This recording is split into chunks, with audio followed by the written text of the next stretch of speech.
നിങ്ങളൊരു സ്ഥാപനത്തിൽ അങ്ങനെ ജീവിച്ചു നോക്കിയേ. അവിടെ എന്ത് പറഞ്ഞാലും അനുസരിക്കും. ഒരക്ഷരം സ്വന്തം അഭിപ്രായം മിണ്ടാനില്ല. ജീവിച്ചു നോക്കിയേ. നിങ്ങളായിരിക്കും ആ സ്ഥാപനത്തിലെ ഏറ്റവും നല്ല മനുഷ്യൻ. അങ്ങനെ നിങ്ങൾക്ക് കിട്ടും. നിങ്ങളുടെ വീട്ടില് മിണ്ടാതെ അനുസരിച്ച് പണിയെടുത്ത് ജീവിച്ചു നോക്കിയേ. നിങ്ങളായിരിക്കും അവിടുത്തെ കുലസ്ത്രീ അല്ലെങ്കിൽ കുലപുരുഷൻ. അവിടുത്തെ ഏറ്റവും നല്ല മനുഷ്യൻ നിങ്ങളായിരിക്കും ആ വീട്ടിൽ. ഇയാളെ കണ്ടുപിടിക്കുക എന്ന് പറയും. എവിടെയൊക്കെ നിങ്ങൾ നിങ്ങളുടേതായ അഭിപ്രായമില്ലാത്തവരായും നിങ്ങൾ ആരുടെയോ അണ്ടറിൽ നിന്ന് ആരുടെയോ അഭിപ്രായം അനുസരിച്ച് ജീവിക്കുന്ന പണിക്കാരായിരിക്കുകയും ചെയ്യുന്നു, അവിടെ നിങ്ങൾ നല്ല വ്യക്തിയാണെന്ന മുദ്ര നിങ്ങൾക്ക് കിട്ടും. അതുകൊണ്ട് നമുക്ക് ആ മുദ്ര വേണ്ടാന്ന് ആദ്യം തീരുമാനിക്കും. ലോകത്തെ ഏറ്റവും ഗതികെട്ട അവസ്ഥ എന്താണെന്നറിയോ? നമ്മുടെ ബ്രെയിൻ നമുക്ക് വേണ്ടി ചിന്തിക്കുന്നില്ല. നമ്മുടെ ബ്രെയിൻ നമുക്ക് തന്നെ എതിരെ ചിന്തിച്ചുകൊണ്ടിരിക്കുന്നു. ഇതാണ് ലോകത്തെ ഏറ്റവും മോശമായ അവസ്ഥ.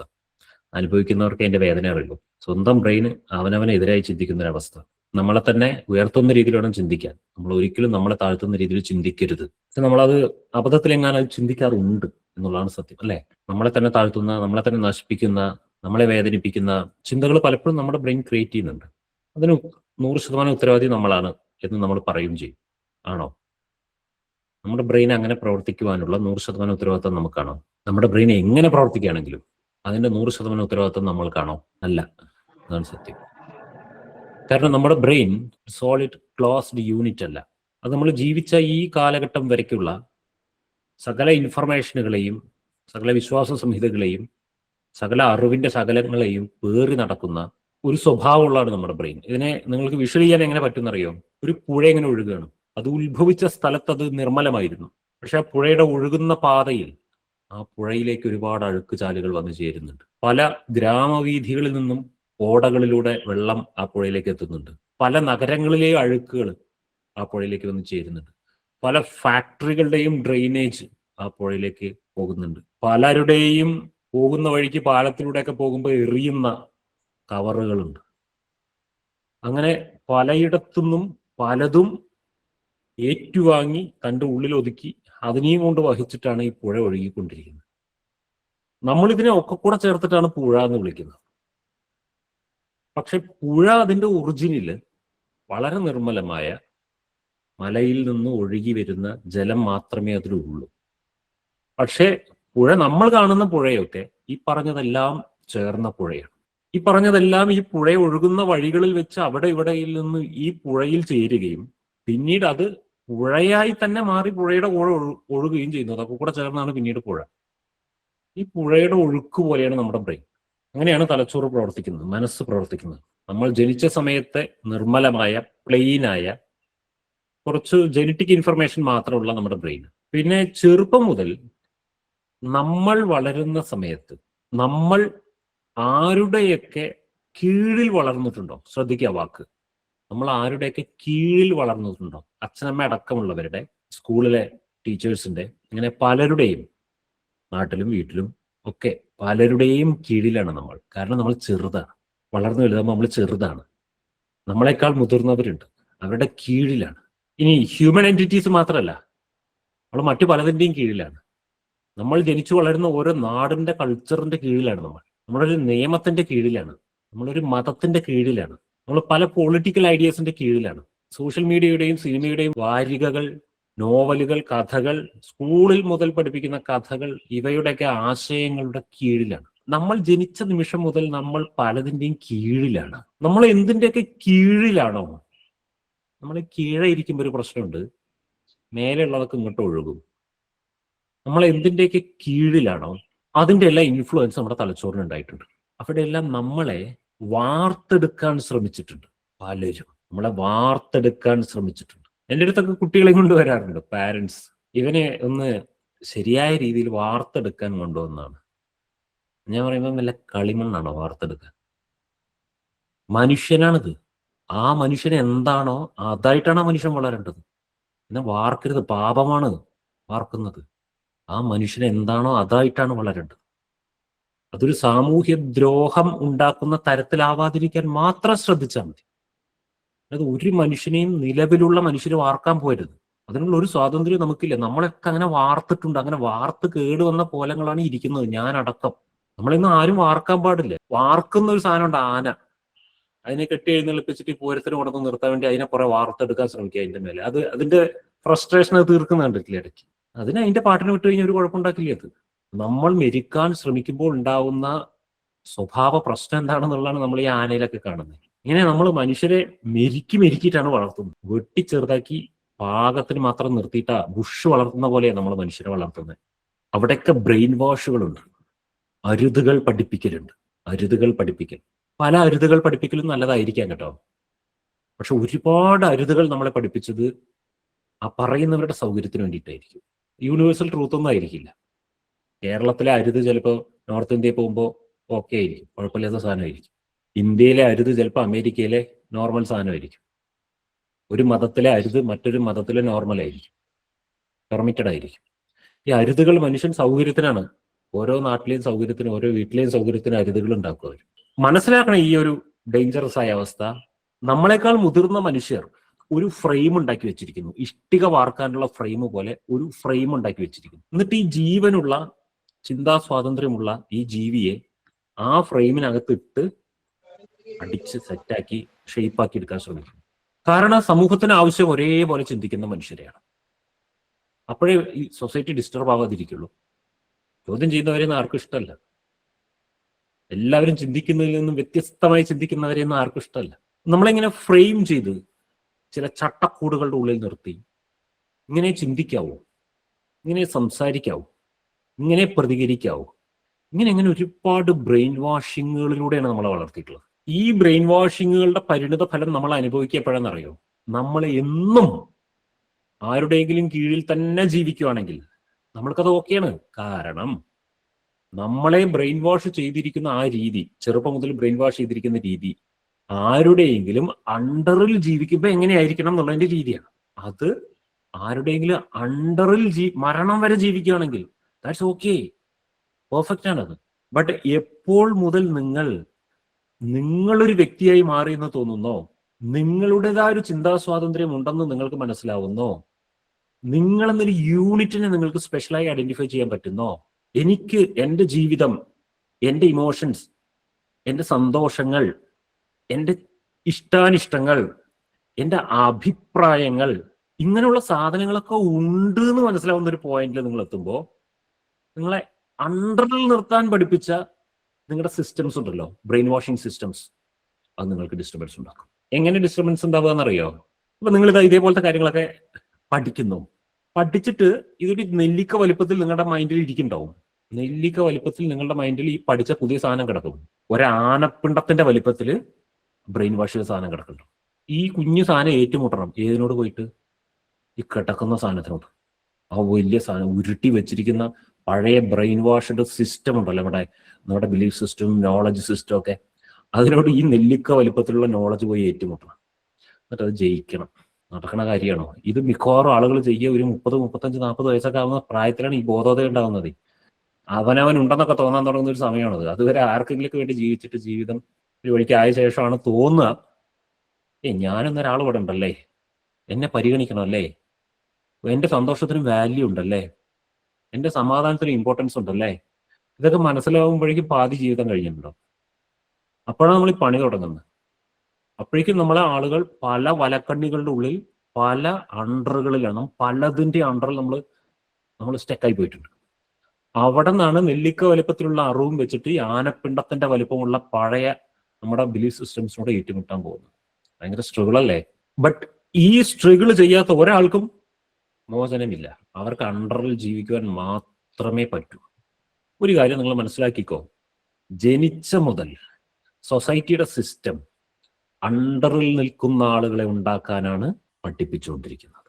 അണ്ടറിൽ മുണ്ടാതെ അനുസരിച്ച് നിൽക്കുന്ന ആളുകളെയാണ് സൊസൈറ്റിക്ക് ആവശ്യം. നിങ്ങളൊരു സ്ഥാപനത്തിൽ അങ്ങനെ ജീവിച്ചു നോക്കിയേ, അവിടെ എന്ത് പറഞ്ഞാലും അനുസരിക്കും. ഒരക്ഷരം സ്വന്തം അഭിപ്രായം മിണ്ടാനില്ല. ജീവിച്ചു നോക്കിയേ, നിങ്ങളായിരിക്കും ആ സ്ഥാപനത്തിലെ ഏറ്റവും നല്ല മനുഷ്യൻ. അങ്ങനെ നിങ്ങൾക്ക് കിട്ടുക. നിങ്ങളുടെ വീട്ടില് മിണ്ടാതെ അനുസരിച്ച് പണിയെടുത്ത് ജീവിച്ചു നോക്കിയേ, നിങ്ങളായിരിക്കും അവിടുത്തെ കുലസ്ത്രീ അല്ലെങ്കിൽ കുലപുരുഷൻ, അവിടുത്തെ ഏറ്റവും നല്ല മനുഷ്യൻ നിങ്ങളായിരിക്കും ആ വീട്ടില്. ഇയാളെ കണ്ടുപിടിക്കുക എന്ന് പറയും. എവിടെയൊക്കെ നിങ്ങൾ നിങ്ങളുടേതായ അഭിപ്രായമില്ലാത്തവരായും നിങ്ങൾ ആരുടെയോ അണ്ടറിൽ നിന്ന് ആരുടെയോ അഭിപ്രായം അനുസരിച്ച് ജീവിക്കുന്ന പണിക്കാരായിരിക്കുകയും ചെയ്യുന്നു. അവിടെ നിങ്ങൾ നല്ല വ്യക്തിയാണെന്ന മുദ്ര നിങ്ങൾക്ക് കിട്ടും. അതുകൊണ്ട് നമുക്ക് ആ മുദ്ര വേണ്ടാന്ന് ആദ്യം തീരുമാനിക്കണം.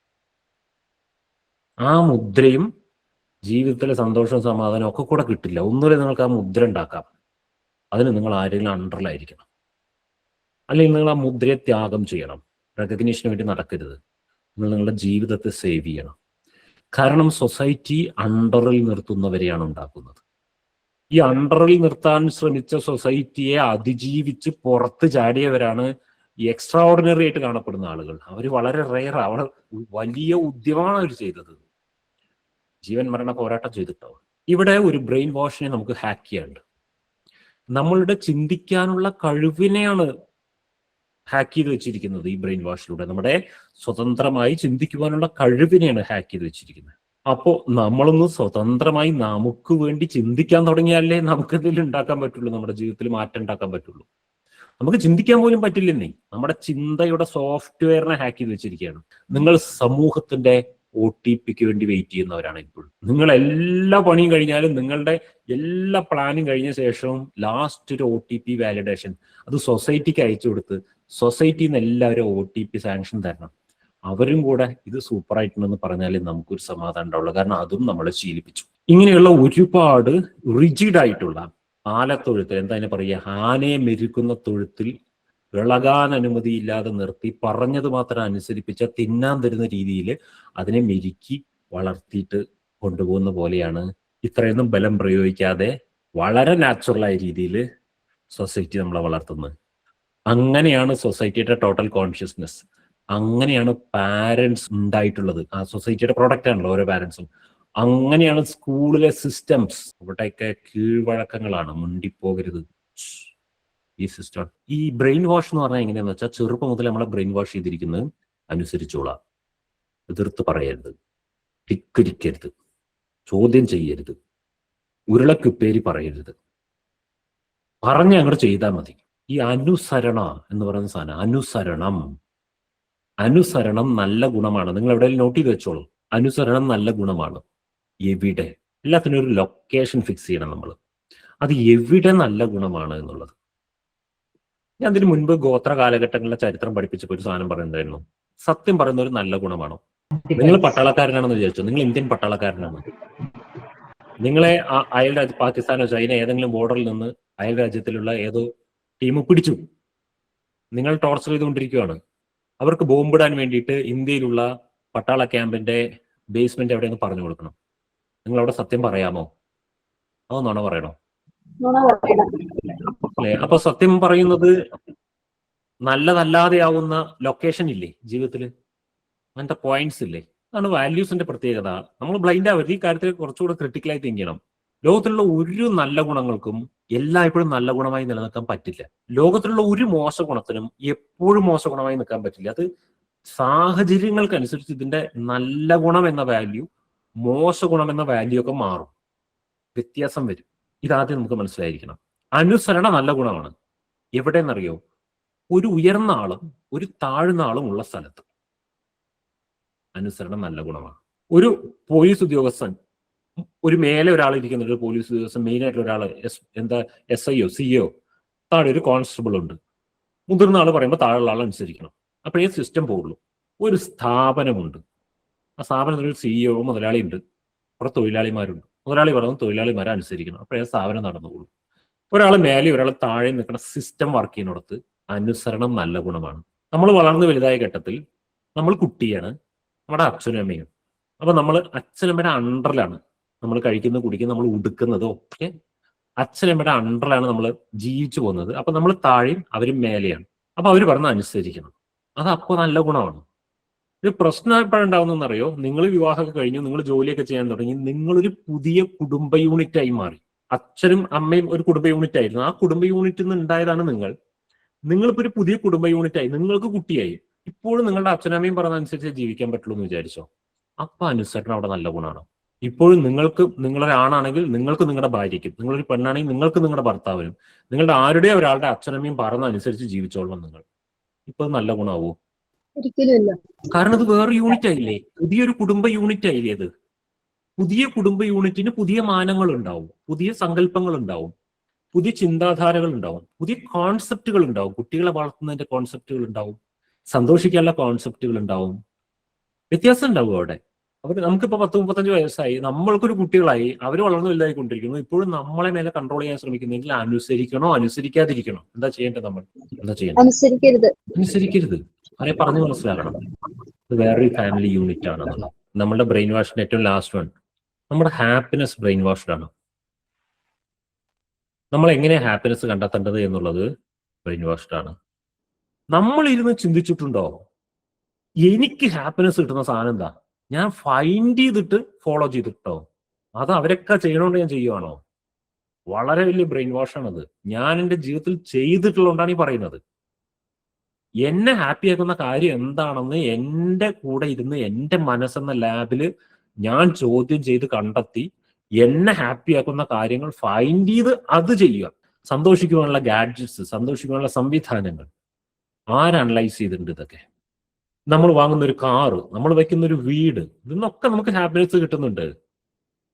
ബട്ട് ഇത് വലിയ വീടായാലേ ഹാപ്പിനെസ് കിട്ടൂ എന്ന് ആരെങ്കിലും നമ്മളെ ബ്രെയിൻ വാഷ് ചെയ്തിട്ടുണ്ടായിരിക്കും. ഏറ്റവും പ്രീമിയം കാർ വാങ്ങിയാലേ നമുക്ക് ഹാപ്പിനെസ് കിട്ടുള്ളൂ എന്ന് ആരോ ബ്രെയിൻ വാഷ് ചെയ്തിട്ടുണ്ടാവുമായിരിക്കും. ഇങ്ങനെ സകലയിടത്തും നമ്മുടെ ഹാപ്പിനെസ് ഒക്കെ കമ്പോളത്തിലെ ചരക്ക് പോലെയാണ് ഇരിക്കുന്നത്. ഇതിനൊക്കെ വിലപേശൽ നടക്കുന്നു. നിങ്ങൾ ഹാപ്പിനെസ്സിനെ സൊസൈറ്റിയുടെ ആ ഒരു ബ്രെയിൻ വാഷിൽ കൊണ്ട് മിക്സ് ചെയ്താൽ അതിന് പൈസ ചെലവ് വരും. അപ്പൊ നിങ്ങൾക്ക് ഇടയ്ക്കിടയ്ക്ക് ഔട്ടിങ് പോകണം, ഇടയ്ക്കിടയ്ക്ക് റെസ്റ്റോറൻറ്റിൽ പോയി ഫുഡ് കഴിക്കണം, ഇറങ്ങുന്ന സിനിമ മുഴുവൻ കാണണം, നാട്ടിലിറങ്ങുന്ന പുതിയ ബ്രാൻഡുകളൊക്കെ വാങ്ങി അണിയണം, എല്ലാം ട്രെൻഡിങ്ങിന്റെ ഒപ്പം പോകണം. അപ്പൊ നല്ല ചെലവ് വരും. ഹാപ്പിനെസ്സും ബ്രെയിൻ വാഷാണ്. നിങ്ങൾ ഇന്നത്തെ ഈ ഒരു സെഷനിൽ നിന്ന് നിങ്ങൾ ഉണ്ടാക്കേണ്ട ഒരു ടേക്ക് അവേ ആണ്, നിങ്ങൾ ചില സാധനങ്ങൾക്ക് ഡെഫിനിഷൻ എഴുതി ഉണ്ടാക്കുക. ഞാൻ അവസാനിപ്പിക്കണം അത് പറഞ്ഞിട്ട്. What is my definition of my happiness? And what is my definition of mental peace? And what is my definition of my satisfaction? ഇതാണ് മൂന്നാമത്തെ സാധനം. ഈ 3 സാധനങ്ങൾക്ക് ഉത്തരം കണ്ട് ഓട്ടോമാറ്റിക്കലി നമ്മുടെ ബ്രെയിൻ വാഷ് വീണ്ടും നടക്കും അവിടെ.